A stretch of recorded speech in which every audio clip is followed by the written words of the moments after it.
Amen! So, purihin po ang Panginoon again sa lahat po ng mga nakatune in na. Magandang umaga po sa inyong lahat. Panalangin po natin ang pagpapala ng Panginoon sa bawat isang muli. At ako po yung excited sa ating magiging pagpapatuloy. Pero katulad po ng binanggit ko sa inyo kanina, bago po tayo mag-proceed sa ika-4 na wika, meron po akong ilang na-encounter na question na marahil hindi ko po kaagad nabasa sa inyo pong tanong sa comment section po natin. But meron pong somebody na directly nagtanong po sa akin ng ilang mga katanungan. So doon po sa ating pong unang wika, Father, forgive them for they know not what they do. Ang tanong po ng ating pong taga-subaybay, nangangahulugan daw po ba na sa sinabi ng Panginoon, doon po sa kanyang unang wika, Father, forgive them for they know not what they do. Nangangahulugan daw po ba na ang lahat ng tao ay pinatawad na sa kanila pong mga kasalanan? So napakaganda pong question at simple lang po ang nais nating isagot. Maganda pong maunawaan natin na ang first saying po ay prayer. Hindi po ito declaration. Ang ibig ko pong sabihin, nung sinabi po ni Jesus Christ, Father, forgive them for they know not what they do. Ito po ay maliwanag na panalangin ng Panginoon para sa bawat isa. Pero siyempre po, meron pong human side na tinatawag. For us to experience and enjoy the forgiveness of God, kailangan po nating ihingi ng tawad dito sa Panginoon. Meron pong individual responsibility. Meron po tayong accountability. Meron pong bahagi po natin. Yes, nandyan po ang offer ng Panginoon. Through that prayer, makikita natin na may pagpapatawad ang Diyos. Pero for you to experience that forgiveness, kailangan pong ito ay hilingin natin sa ating pong Panginoon. Kaya nga, sabi po ng ilan sa mga masasabi nating Bible critic or sabihin nating mga mahilig po sa argumento, kung binayaran na pala ng Panginoon ang kasalanan nating lahat, di wala na tayong dapat bayaran. So mga kapatid, ang gusto ko pong i-point out, nandyan po ang laang pagpapatawad ng Diyos. Pero kung hindi po natin hihingin, hindi po natin ito makakamtan. Kaya maganda po na tumulad tayo doon sa magnanakaw na matapos niyang marinig ang napagandang pahayag at panalangin ng Panginoon na kung saan patawarin po tayo, matuto tayong kumilala sa ating pong Panginoong Jesus at tayo po'y kumilala sa kanyang ginawa para sa atin. So again, ang ating pong unang wika ay mensahe patungkol sa kahilingang kapatawaran para sa sangkatauhan, but the effect or for the people to experience forgiveness, kailangan po ito ay ating pong hingin. Okay? So magandang tanong po and I hope na ito po'y nabigyan ng pansin ngayon sa maayos nating pagsagot. Kumbaga po, forgiveness was being requested. Diba? So yung kapatawaran po, hinihingi po yan, hinihiling po yan. At doon po sa specific na ating pong pagtalakay, hindi po ito nangangahulugan na lahat po pinatawad na dahil sa sinabi ng Panginoon. Kinakailangan lang po na makita natin na nandoon ang habag, awa ng Panginoon, and that is the reason why He prayed to His Father, Father, forgive them, for they know not what they do. But again, don't forget, may bahagi ka, may obligasyon po tayo. Amen? Yes. Sa ikalawang wika naman, ang naging tanong naman po sa atin, bakit po paradise ang ipinangako at hindi po langit? So napakaganda rin pong katanungan sapagkat kung tayo po'y medyo curious po dyan po sa usaping yan, mga kapatid, bakit nga ba? Bakit nga ba paradise at hindi po heaven ang ipinangako? Diba? Today, shalt thou be with me. Yan po ang sabi ng pong ating Panginoon. Today shalt thou be with me in paradise. Well, ang paradise po at ang heaven are connected. Ibig sabihin po, magkaugnay po siya. Yung isa po ay nagbibigay sa tinatawag po nating state of being comforted. Ibig sabihin, yung paradise po is the blessed state of being with Christ. Samantalang yung heaven po is the place where the blessedness is fully realized. Ibig sabihin, yung isa po doon sa kalagayan, yung isa po, kumbaga, location. Ang idea po, heaven is the home, paradise is the happiness of being there. Yun po ang ipinangako po doon sa immediately, di po ba?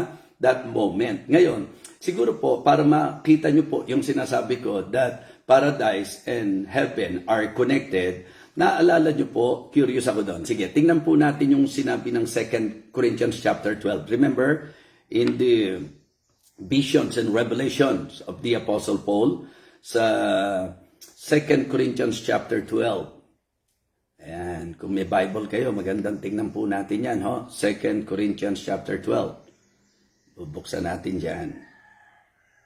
Sa verse 2 yan verse 2. Ang ipapakita ko po sa inyo dito, connected po sila. Nililinaw po natin. Alright? 2 Corinthians chapter 12. Okay, it is not expedient for me doubtless to glory. I will come to visions and revelations of the Lord. I knew a man in Christ about 14 years ago. Whether in the body, I cannot tell. Or whether out of the body, I cannot tell. God knoweth. Such an one caught up to the third heaven. Okay? So, yan po ang sabi sa verse number 2. Sa verse number 3, I knew such a man, whether in the body or out of the body, I cannot tell. God knoweth. Verse 4, how that he was caught up into paradise and heard unspeakable words which it is not lawful for a man to utter. So, ito po ang aking pinagbatayan kung bakit sinasabi ko po na ito ay connected.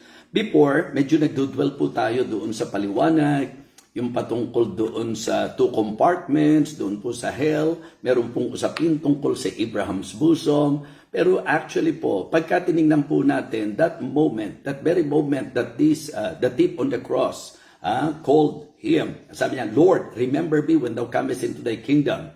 And then the Lord Jesus Christ said to him, today shalt thou be with me in paradise. Verily I say unto thee, ang sabi niya, today shalt thou be with me in paradise. So kaya siguro po, ang simpleng gusto nating sabihin, ang paradise po, ito po ay usapin ng tinatawag nating rest and comfort.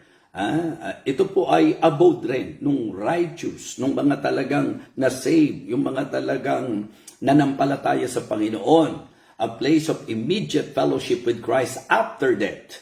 Okay? Ang emphasis po is the condition. Na hindi po yung basta location, but the condition of being, comforted, place of sabihin nating comfort. Yan po yung ating pong pananaw sa tinuturo po ng Bible. Samantalang makikita nyo po na ang heaven, medyo dinitali lang po na ito yung dwelling place of God, particularly yung third heaven, di ba? Ito yung eternal home of the believers. Kaya po yung paradise, hindi po para ano yun, no? Maganda nga po yung tanong para maging maliwanag. So, kumbaga, yung paradise is the condition at ito po ay nagbibigay pansin, nagbibigay ng emphasis sa condition about joy, peace, rest, comfort, more than doon sa location. But they are connected. Kumbaga, pag ang tao, Kristiyano namatay, pupunta siya doon po sa langit. Okay? Pupunta po siya sa paraiso and that paradise is in heaven with Christ. Okay, yun po ang ating gustong bigyang pansin. So, heaven is the home, and then paradise is the happiness of being there. Okay? Thank you so much doon po sa question. Ito po, medyo kailangan nating mas maging cautious sa ating pong magiging pangatlong tanong. Sa third saying po, ang naging tanong, bakit daw po kay John the Beloved ipinagbilin ang ating Panginoong Jesus, si Mary? Bakit kay John the Beloved daw po ipinagbilin po si Blessed Mary? Bakit hindi po kay Joseph? Kumbaga, yun po yung idea. Bakit hindi kay Joseph? Bakit po kay John the Beloved? Ipinagkatiwala po, mga kapatid. Ito pong si Blessed Mary. At sinasabi natin na may mga kapatid, si Jesus Christ. Bakit hindi doon sa mga kapatid ipinagbilin? So, ang pwede ko pong maging sagot sa inyo, dahil wala naman pong detailed or definite na nagbabanggit or detailed mention about them, bibigyan ko lang po kayo ng mga possibilities, I mean. Okay, like for example, alam natin na kung si Joseph po ay buhay pa that time, hindi po pwedeng hindi siya kasama. For sure, hindi po niya iiwanang mag-isa si Mary. Sa madaling sabi po, posible po, tinataya na wala na po si Joseph nung time na yon. Second, yung mga kapatid, bakit hindi sa mga kapatid ipinagbilin si Mary? Bakit kay John the Beloved? Well, wala rin pong mention na nandoon po yung mga kapatid niya that time. At syempre po, kung kukunin natin ang idea, yung mga ipinapako po sa krus, mga pusakal, mga kriminal, kaya kung ikaw yung medyo kamag-anak po o kapatid, kapamilya, medyo mahihiya ka na nandoon ka, kaya pwedeng nandoon ka siguro doon sa lugar na hindi ka matatanaw basta-basta o kaya completely magpapasya ka na hindi magpakita dahil sa kahiyahiyang ginawa ng mga ipinapako at ibinibitin po doon, mga kapatid. Kaya yan pong cross, yung crucifixion, yan po'y kamatayan sa kahiyahiyang kalagayan. Ang sabi nga po, cursed everyone that hangs to the tree. Diba? Sumpain wika yung mga nabibitin sa punong kahoy. Meaning, yung mga ipinapako po doon. So, kaya for me, isa po yan sa posibilidad na talagang posibleng hindi nagpakita yung mga kapatid niya dahil po talagang sa totoo lang, if you will just consider yung pong record sa Bible, yung mga kapatid po ni Jesus Christ sa flesh, yung iba po medyo shock kapag kasi sinasabi natin may mga kapatid po siya. Meron po mga kapatid. At siguro magandang may idea rin po tayo sa record ng Biblia. Di ba? Pinunto ko po sa inyo. Ang importante pong mai-establish po natin sa doktrina ay ang virgin birth of our Lord Jesus Christ. Yung supernatural birth. At ang usapan po ng virgin birth, yan po'y definite na sinabi po ng Bible. Because we can consider and we can see from the Word of God, yung record, clear record, na talagang nung ipanganak po si Jesus Christ, ipinanganak po siya sa birhing kalagayan po ni Maria.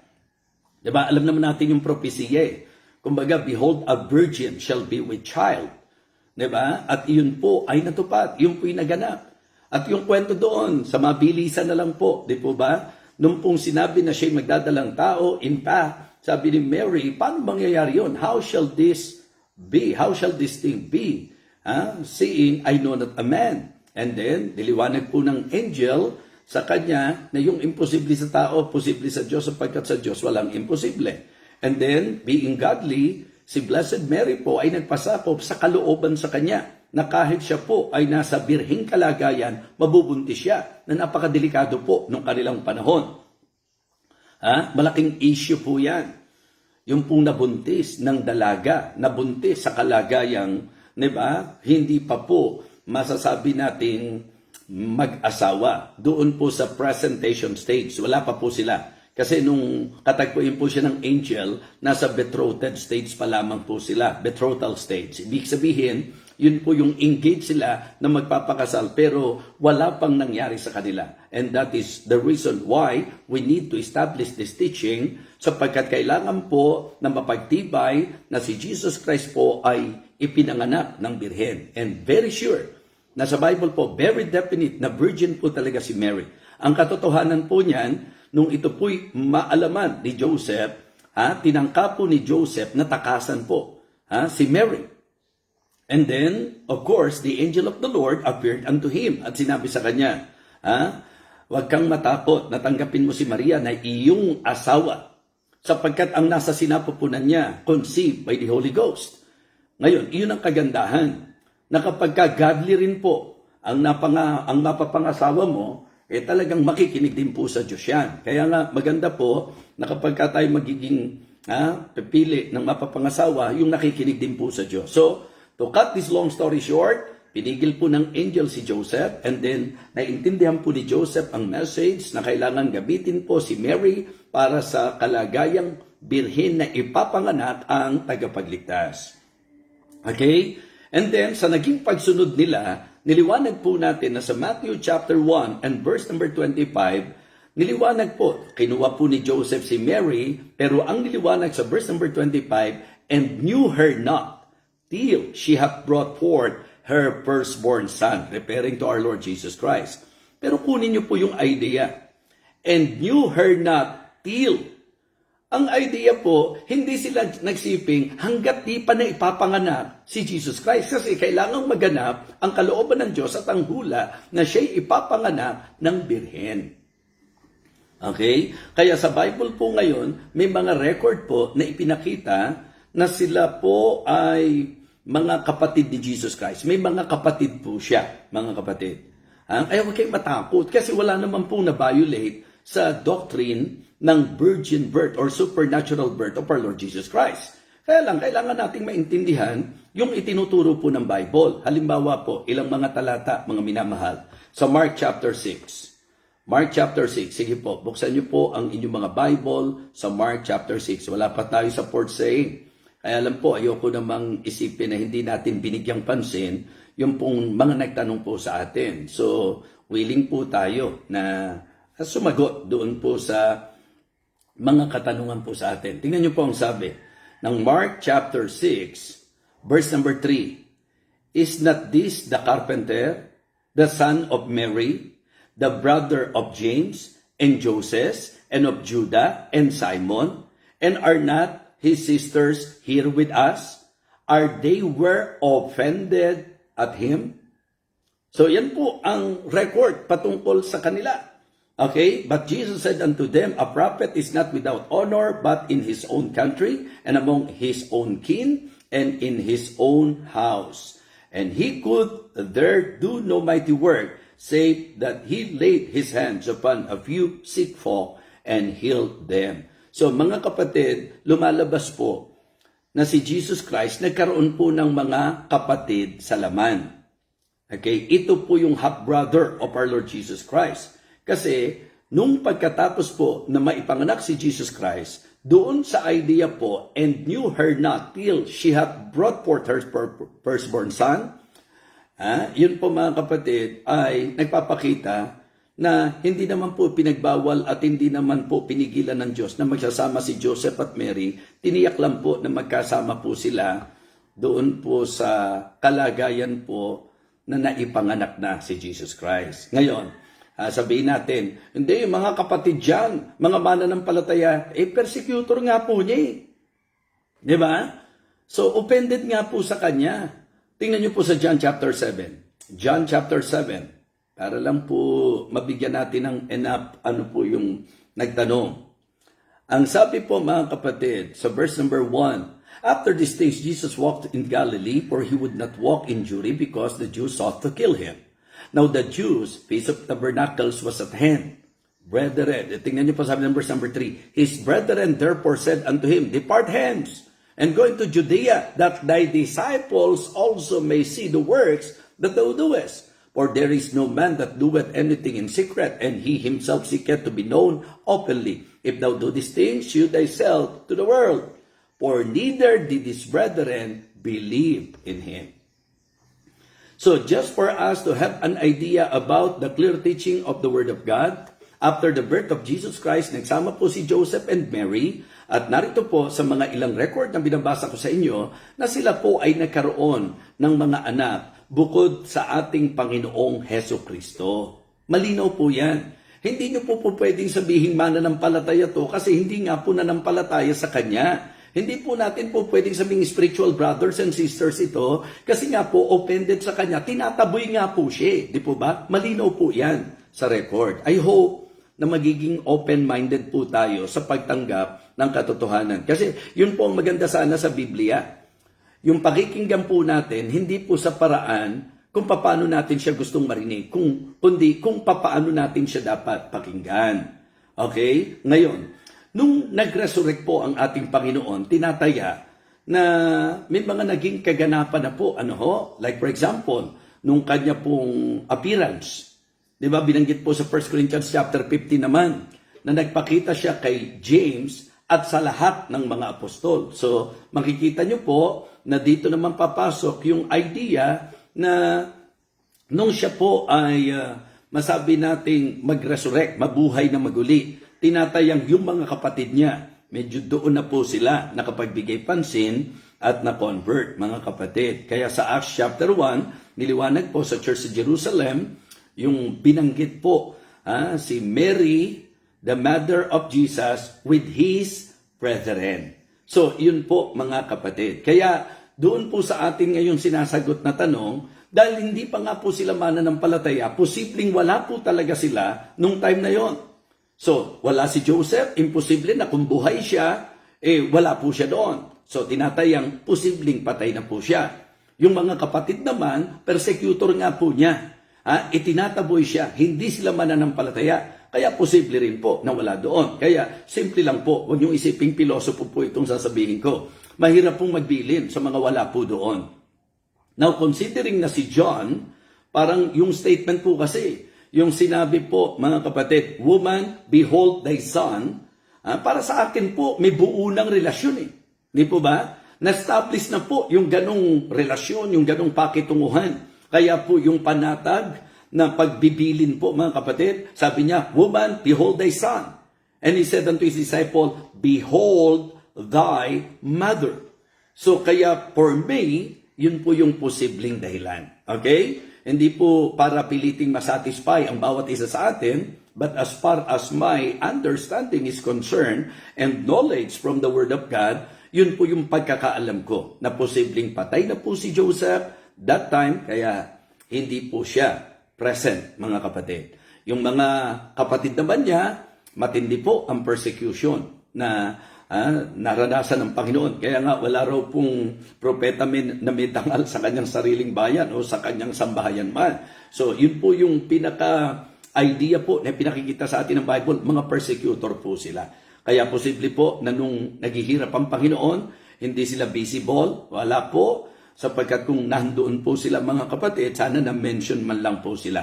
Pero panatag po si Jesus Christ because alam niya na talagang areglado po na si Mary, si Blessed Mary, ay kanya pong maipagbilin sa kanyang pinagkakatiwalaang disipulo. At yan po ay si John the Beloved. So, yan po mga kapatid, ang ating pong tugon sa ilang mga katanungan po na direkta po na pinarating po sa akin. So, binigyang pansin po natin yan. This time, may time pa ba tayo? Kaya pa ba natin? Kung gusto nyo pong ituloy natin, pwede po bang i-type nyo po sa comment kung gusto nyo pong ituloy natin? Pwede naman po, kakayanin ko naman po ito kahit mga 15 to 20 minutes. So, areglado po sa inyo, ituloy natin yung pang-apat na wika.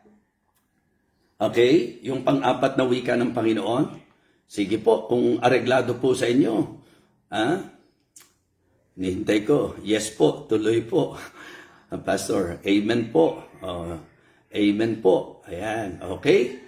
So, yung dalawa lang po na okay, areglado na po ako. Medyo higit na po ito sa dalawa. Kaya itutuloy na po natin.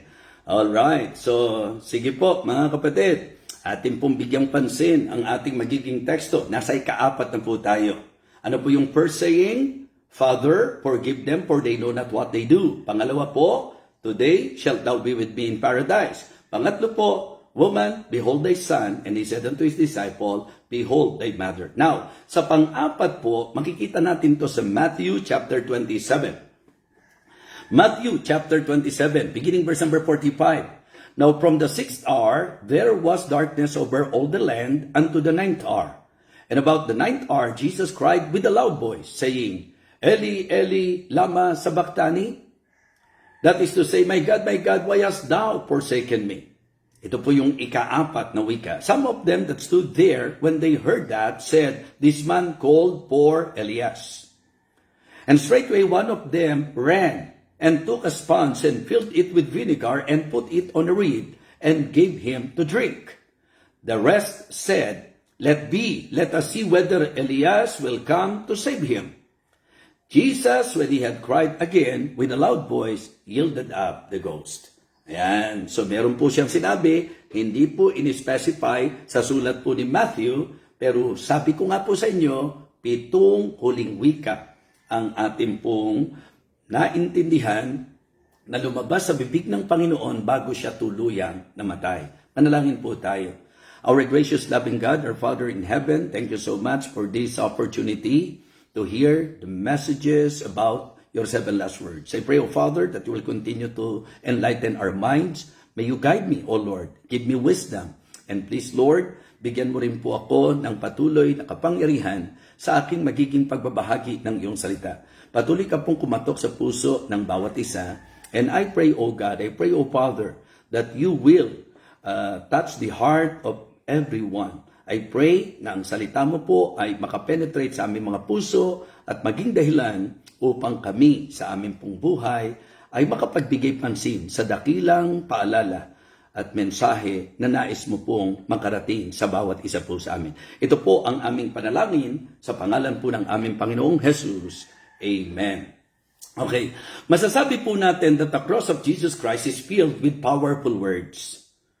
Yung mga sinabi po niya, yung mga salitang binitiwan po niya, actually wala naman talagang salitang buhat sa Diyos na hindi makapangyarihan. But the point that I would like to express dito po sa ating pag-uusap, sa usapang tinig o salita ng Panginoon sa krus. Doon po sa unang wika, ito po ay words of pardon. Diba?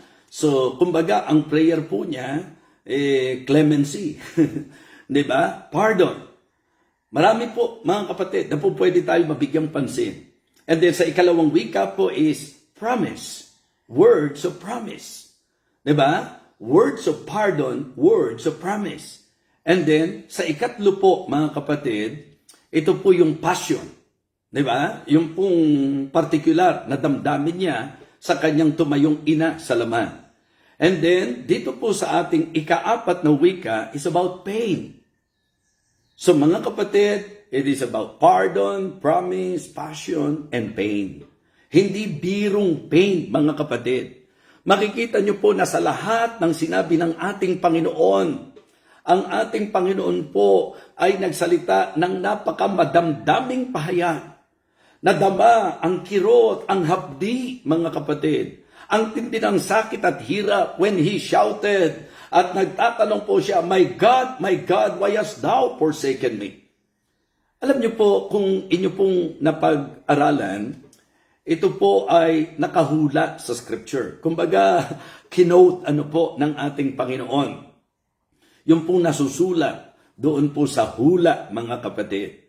But I believe, hindi lamang po ito sa purpose na ma-quote yung pong nasa hula, kundi doon sa realidad ng matinding sakit na kanyang nararamdaman at nararanasan. Imagine po, mga kapatid, mula alas 12 ng katanghalian. Diba? From noon until 3 o'clock. Nabalot po ng matinding dilim yung pong lugar, yung pong kalbaryo, mga kapatid. At dito po, makikita nyo na talagang napaka-gloomy, napaka-mabigat ang kapaligiran. At alam nyo naman, nabugbog ang kanyang katawan. Alam din naman po natin na kirot ang kanyang nararamdaman. At ang pinakamatindi po dito, doon sa pain na kanyang naranasan, ay yung pong concept na sinasabi, my God, why hast thou forsaken me?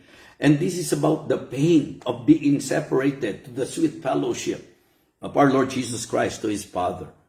So mabigat po yan. Kaya yung idea po ng tatalakayin natin, gusto ko po na maramdaman natin yung weight.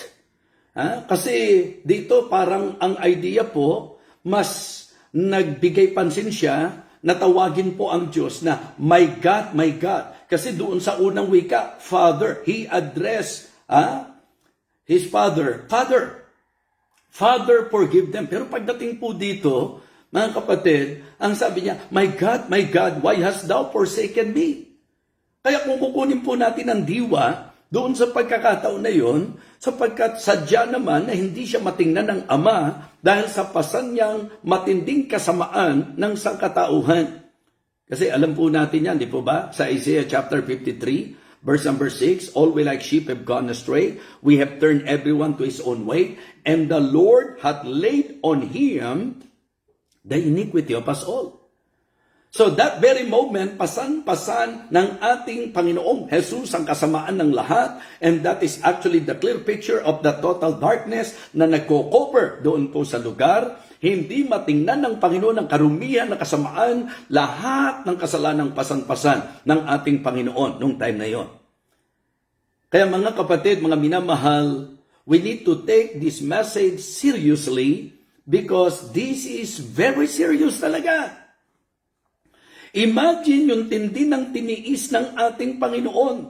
Sabi nga po ng aral ni Pablo, siya na hindi nagkasala ay inaring kasalanan dahil sa atin. Diba? Upang maging katuwiran tayo ng Diyos, mga kapatid.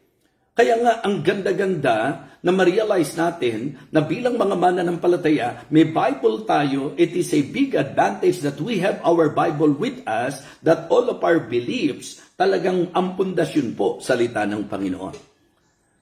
Yung iba po, imbis na ang maramdaman yung lalim ng pagmamahal at pagpapakasakit ng ating Panginoon, imbis na yun ang makita sa ika-4 na wika, ang nangyari pa po, ginawa pa nilang butas yun to question the deity of Christ.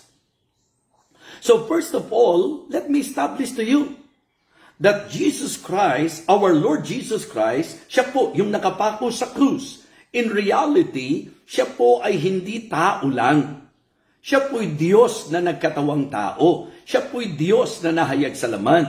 John 1:1, in the beginning was the Word, and the Word was with God, and the Word was God. Ang linaw po and the Word was God. And in verse number 14, and the Word was made flesh and dwelt among us, and we beheld His glory, the glory as of the only begotten of the Father, full of grace and truth. And in 1 Timothy chapter 3, verse number 16, and without controversy, great is the mystery of godliness. God was manifested in the flesh. In Philippians chapter 2, verse number 5, beginning verse number 5, let this mind be in you, which was also in Christ Jesus, who being in the form of God, thought it not robbery to be equal with God, but made himself of no reputation, and took upon him the form of a servant, and was made in the likeness of man. Nung ituro po ni Apostol Pablo ang example ng humility, he used our Lord Jesus Christ as a perfect and greatest example. At ang pruweba ng kanyang humility, bagamat siya Diyos, hindi niya inari na dapat panangnan ang pagkapantay niya sa Diyos. Mga kapatid, mga minamahal, ang ibig sabihin, yung glory ng Diyos, hindi po yun ang pinanangnan ng ating Panginoong Kristo. Why? Because voluntarily, siya po ay nagbigay at magbibigay ng kanyang buhay way back then. So that is actually very important for me na maintindihan ng lahat. So hindi po siya tao lang. So siya po'y Diyos na nagkatawang tao. Kaya doon sa mga nagko-question na dahil sinabi raw niya, my God, kung siya'y Diyos, ba't tinawag niya ang Ama na Diyos? Ano po itatawag niya sa Ama? Diyos naman po talaga yung Ama. May question po ba sa pagka-Diyos ng Ama? Hindi naman po yung Ama ang kinu-question namin. Ang kinu-question namin si Jesus Christ. Ba't kinikilala niyo siyang Diyos? Yung kinikilala po nating Diyos, di ba? Yung Ama, kinikilala nating Diyos. Alam niyo po ba yung Ama kung paano niya kinikilala yung kanyang anak? Hebrews chapter 1. Hebrews chapter 1 and verse number 8. And unto the Son He saith. Tingnan niyo po, anong sinasabi ng Ama tungkol sa kanyang anak? Hebrews 1:8. And unto the Son He saith, Thy throne, O God, is forever and ever. And the scepter of righteousness is the scepter of thy kingdom. So lumalabas kung ang logic po natin, dahil tinawag po ni Jesus Christ na Diyos ang Ama, hindi na siya Diyos. Hindi naman niya sinabing, hindi ako Diyos, hindi ako Diyos. Tinawag niya ang kanyang Ama. At dahil ang Ama niya ay Diyos, ang tawag niya, my God, Diyos ko, bakit mo ko pinabayaan? Pero mali pong logic na dahil tinawag niya ang Ama na Diyos, gagamitin nating patunayan. Kita mo, hindi siya Diyos. Dahil kung Diyos siya, ba't tinawag niya ang Ama na Diyos? Pagka ganun ang point of argument natin, mababali po yan. Dahil sa Hebrews chapter 1, yung Ama naman ang tumukoy sa kanyang anak. And unto the Son, He saith, Thy throne, O God, is forever and ever. So hindi na Diyos ang Ama dahil tinawag niya ang anak na Diyos. Sa kanila po, walang problema. At sa mananampalataya po, walang problema. Dahil kung ano po sinabi ng Biblia, yun po ang pinaniniwalaan natin. Ako po'y naniniwala na tao si Jesus Christ sapagkat tinuro po ng Bible na tao siya. In the same way, naniniwala po ako na Diyos siya sapagkat tinuro po ng Diyos ng kanyang salita na Diyos siya. So kaya for me, hindi problema kung tatanggapin mo lang kung ano po ang tinuro, Diyos na siya, tao na siya, Diyos pa siya. Mga kapatid, yung pong tao maging Diyos, medyo yan, mabigat na paniwalaan po yan. Pero yung Diyos na makapangyarihan sa lahat, mahayag sa laman at magkatawang tao, mga kapatid, dahil na rin po sa lakip at taglay na layunin nais pong i-accomplish, for me, that is not impossible. Because all things are possible with God. Meron nga akong simple logic Kung dahil imposible, hindi mo paniniwalaan, ang tanong ko po sa inyo, yung po bang ang birhen manganak, posible po ba yun? Kaya nga niliwanag ng angel, sa inyo imposible, pero sa Diyos walang imposible. Sa tao imposible, pero sa Diyos walang imposible. Pero bakit tinatanggap po natin na si Jesus Christ, bagamat imposible na ipanganak ng birhen, tinanggap natin na pinanganak siya ng birhen. Imposible po yun. So, hindi ngayon imposible sa atin, hindi natin paniniwalaan. Kapag ka Diyos na po ang ating binigyang pansin, I need to establish this point because ito pong court saying ay naging controversial sapagkat bakit daw po tinawag ni Jesus Christ na Diyos ang Ama? Kung Diyos siya, bakit may tinatawag siyang Diyos? Mga kapatid, imbis nang makita nila yung tindi po ng pagpapasakit ng Panginoon, ang nakita po yung questionin yung kanyang deity. And that is very sad. Because ang dapat ma-appreciate natin dito kung gaano kalalim na minahal talaga ng Diyos ang tao. Well, nais ko pong bigyang pansin po natin to. My God, why hast thou forsaken me? Ito po'y quoted doon po sa prophecy sa Old Testament. At dito po sa presenting naranasan ng Panginoon, maliwanag po na siya'y nakabilad sa matinding araw, na siya po ay pinapawisan at tinatamaan po ng pawis ang kanyang sugatang katawan, yung kanyang laman na nahimay dahil sa lati kong inihataw sa kanya, yung pong bugbog na inabot po niya, yung pong layop ng nilakad niya, yung bigat ng krus na pinasa niya, lahat ng yun, pagsamasamahin nyo na at isipin nyo po na ito po ba'y napakagaan. Pero lahat ng ito ay tiniis ng ating Panginoong Kristo willingly because of His love for us. Dahil sa tindi ng pagmamahal po niya sa atin, mga kapatid. Kaya nga gusto ko pong mas maramdaman nyo pong malalim. Ito pong ika-4 na wika, my God, why hast thou forsaken me? And the first point that I would like to share is the cry of agony. Diba? The cry of agony, mga kapatid. Ang gusto kong maging emphasis natin dito is the expression of His suffering. The expression of His suffering. Mga kapatid, ito po yung masasabi nating painful cry ng ating Panginoong Jesus doon po sa krus ng Kalbaryo. Ito po ay nagpapadama ng malalim na pagdurusa, matinding pagdurusa, mga kapatid. Hindi lang physical pain, pagsamasamahin nyo na mental, emotional, physical, spiritual, lahat na po, mga kapatid. Diba? Imagine the sinless Savior. Ang nararamdaman ngayon, yung pong bigat ng pagkahiwalay niya sa Ama. Sapagkat di po siya matingnan ng Ama. Mga kapatid, ang daing na ito pong ika-4 na wikang ito, yung pong sinabi niyang, my God, why hast thou forsaken me? Itong daing na ito, mga kapatid, ay dapat magpadama sa atin ng intensity of His suffering. Diba? Kumbaga, ito po yung suffering beyond human comprehension. Kaya yung the passion of the Christ na pinalalabas na nung mga criticize po yan, sobra daw pong brutal. Mga kapatid, actually, hindi kayang ipakita sa panoorin at palabas ang tindi ng hirap na dinanas ng Panginoon. Kaya yung mga sinakulo na ginagawa natin, para pong nagsesend tayo ng maling mensahe sapagkat ang layo-layo po sa ipinakikita ng sinakulo ang matinding hirap na dinanas ng ating Panginoong Kristo. Sabi ko nga po yung the passion of the Christ, kung tutusin, talagang kikilabutan ka, di ba? Magkakaroon ka. Kaya nga may nakalikha nung awit Ano ba yun? Down the Via Dolorosa. Mga kapatid, if you will study the Word of God, if you will read your Bible, and if you will try to feel yung pong suffering na dinanas ng Panginoon, mabigat po talaga. Kaya for me, ang ikaapat na wika is the expression of His suffering. Diba? How Jesus Christ expressed, diba? His sufferings. Yung matindi na naranasan niya. Hindi po kayang ilarawan, ipaliwanag ng tao. Walang kalubusan ang magiging pagpapaliwanag natin at pagpapahayag natin ng hirap ng ating Panginoong Kristo. Mga kapatid, kumbaga yung pako, di ba? The nails hurt his body. Pero yung kasalanan natin, di ba? Broke his heart. Yun po ang totoo niya. So the cry of agony, the expression of his suffering. Di ba? Excited po ako lagi. Kaya nga tinatawagan ko sila PNG o kaya si Ma'am Riza. Kasi gusto ko po talaga ma-outline, ma-appreciate po nating mabuti ang ating pong mensahe. So, the first point is the cry of agony. The expression of his suffering. Now, second, ang bibigyan pansin po natin is the explanation of his suffering. Sinabi ko po sa inyo, mahirap ipaliwanag, pero itong saying na ito, mga kapatid, ay nagpapaliwanag, di ba, ng matinding suffering. So, the cry of agony, this time, the cause of anguish. The cause of anguish.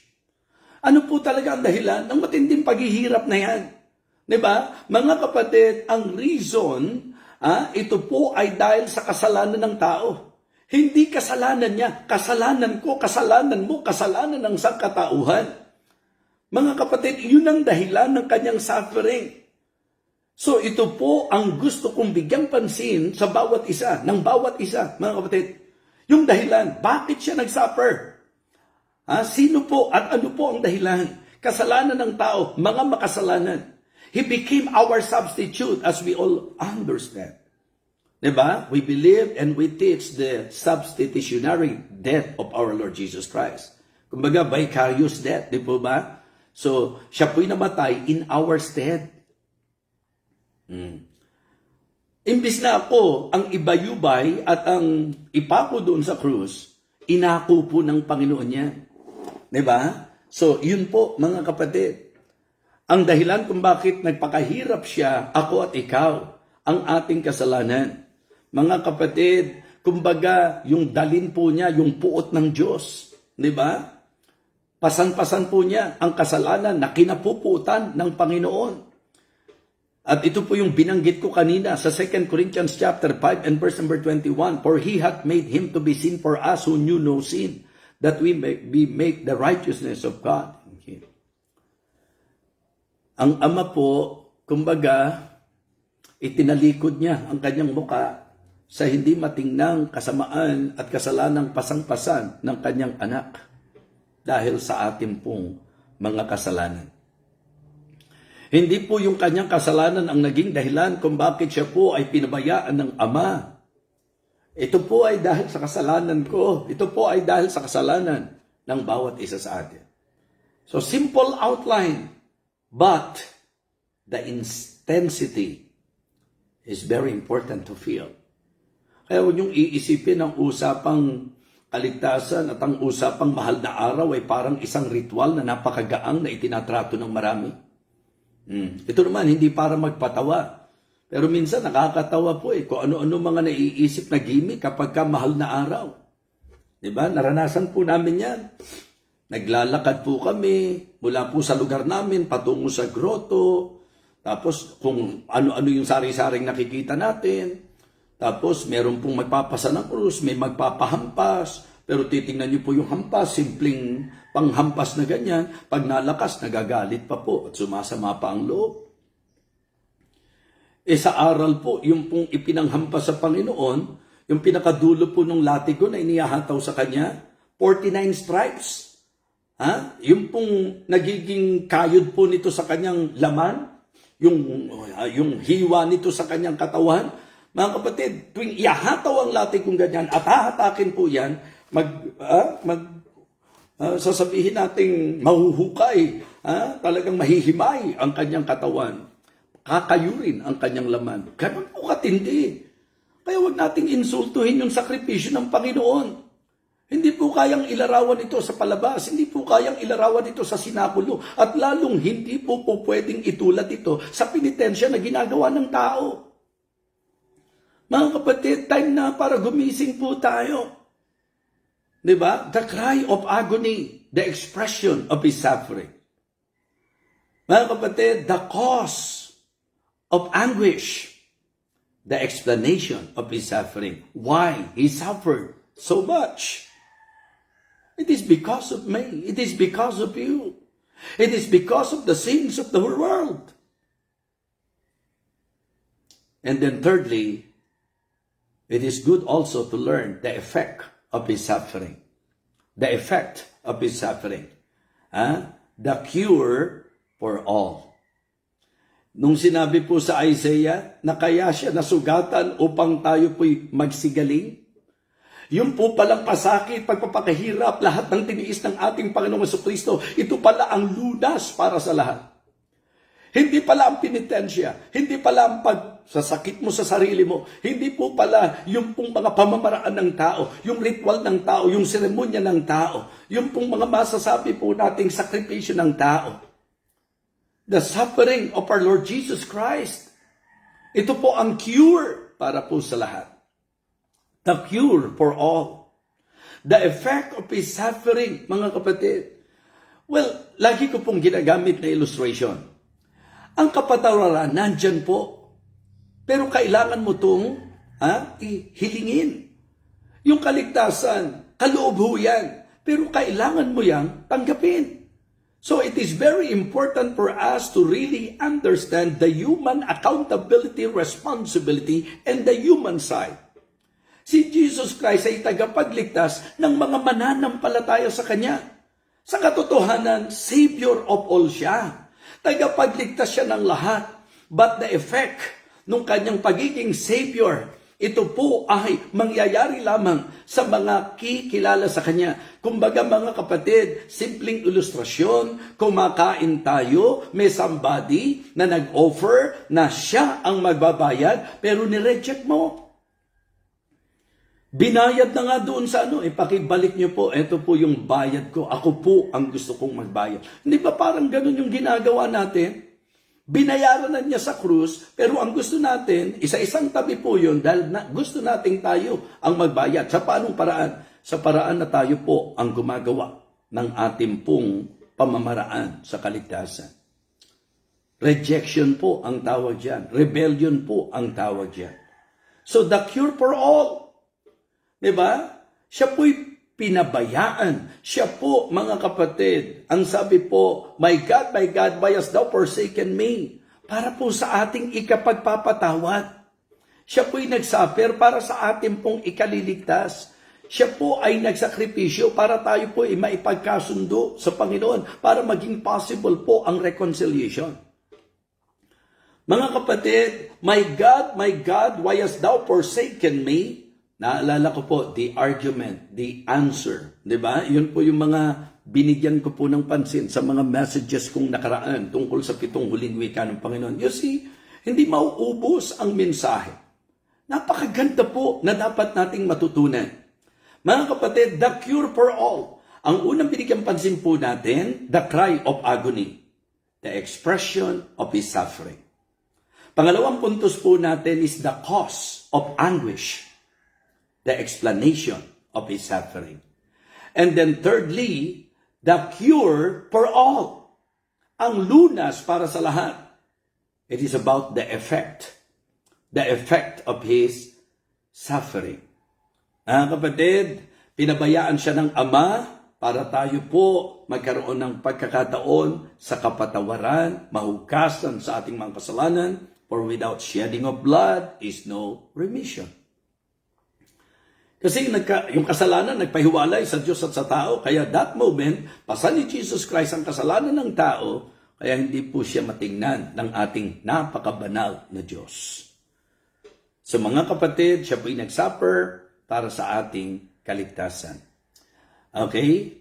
But God commended His love toward us in that while we were yet sinners, Christ died for us. So the cure for all, because of the cross, because of the sufferings of our Lord Jesus Christ, we are pardoned.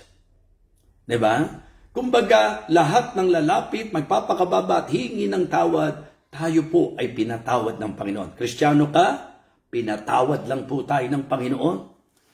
We are not saved because we are good. We are not saved because of our religion. We are not saved because we're baptized. We are not saved because of any ways na ginawa po natin.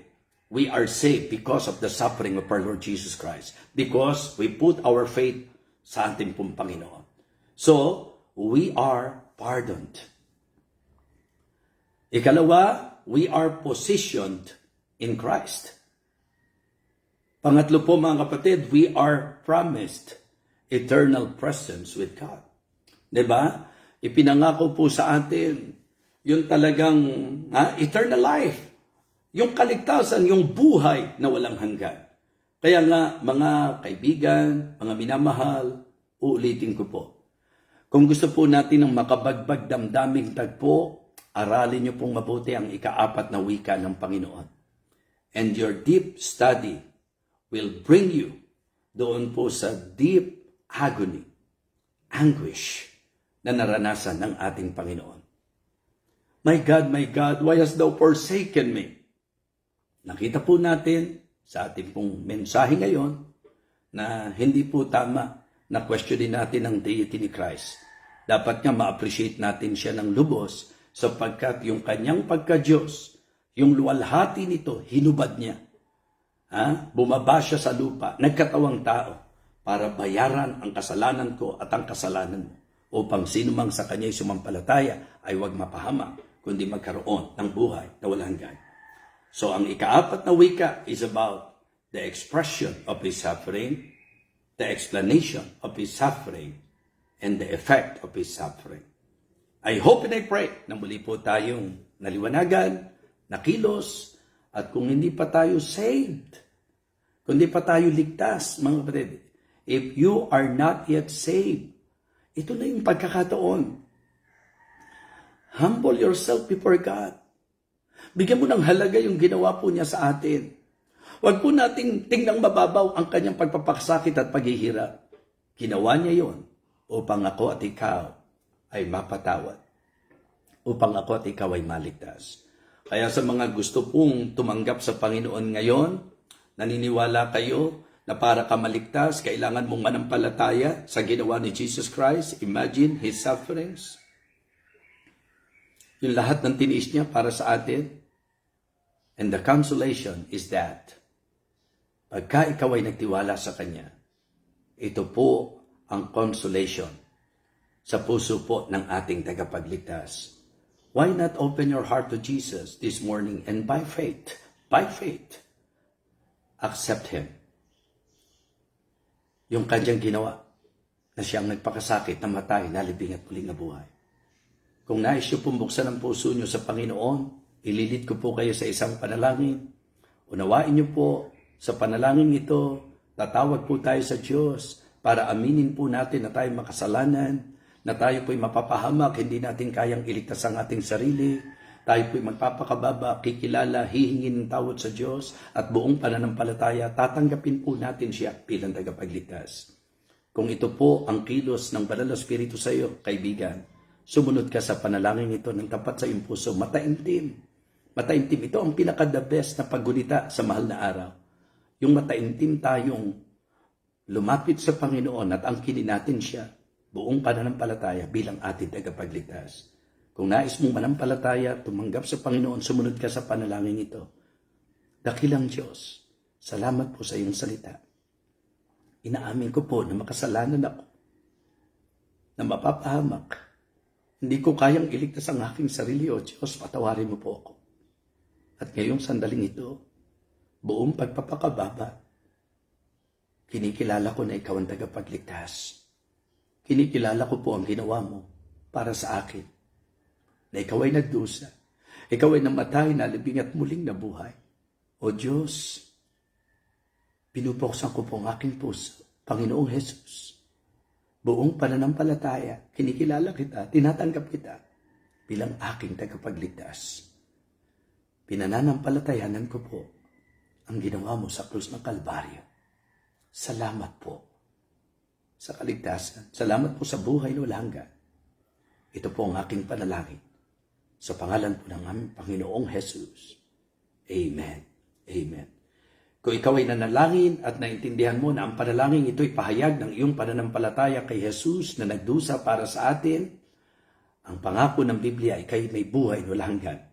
Huwag po tayong magkamali sa kaisipang tayo po'y maliligtas sa panalangin. Hindi po panalangin ang nakapagliligtas, pananampalataya. At ito po'y ginawa natin sa pamagitan ng pagtawag sa Kanya. Nakagaya po ng ginawa ng magnanakaw. Tumawag siya, Jesus, alalahanin mo ko pagdating mo sa iyong kaharian. At sa moment na yon, ang sabi ng Panginoon, today shalt thou be with me in paradise. The same thing na mangyayari po sa atin o nangyari sa atin kung tunay na tayo po'y kumilala at nanampalataya sa Kanya. So I hope and I pray na tayo po ay na-bless sa ating pong tinalakay ngayon. So, dadako na po tayo sa ikalima, bukas, sa ganito rin oras at timpilan. Okay? So, mahal na araw ngayon. Ingat po tayo mga kapatid. Meron nga akong biro. Sabi ko, yung mahal na araw ngayon, tamang-tama, mahal na kasi lahat ngayon. Grabe po ang diesel natin, ang petrolyo, ang mga bilihin po, talagang yan po'y mga palatandaan ng mga kapatid. Kaya huwag niyo pong sayangin na sa pag-alala natin ngayong mahal na araw, huwag po nating palagpasin na ang pinakapuso ng lahat ng ito ay ang kaligtasang nais ng Panginoon na ating pong makamtan. So again, maraming salamat po sa inyo. So nais kong manalangin po tayo. Ama, salamat po sa naging gabay mo sa amin. Salamat po sa pagpapala mo sa amin. Salamat po sa salita mo para sa amin. Ito po ang aming panalangin sa pangalan po ng aming Panginoong Jesus. Amen. Amen.